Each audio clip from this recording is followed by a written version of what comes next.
Как начальник? Идет? Өзіңге өзің тоздыр.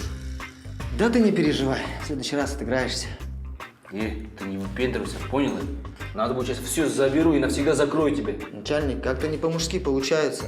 Мы с тобой играли как мужики, а не как сотрудник с фраером. Или ты не мужик? Рот закрой, а? Фраер мужик.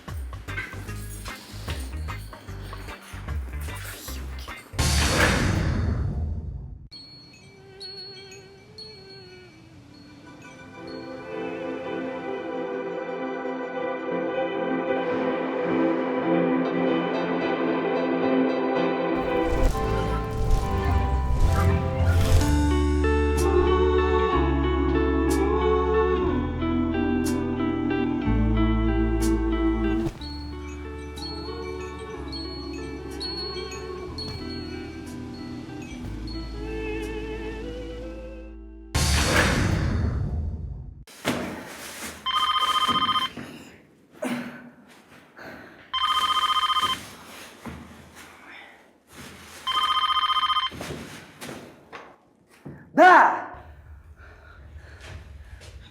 Я чё, справишься, что ли, вам, а? Не знаю!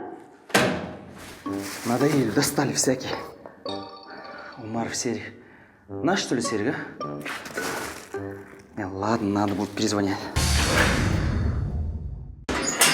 На кольцо играем?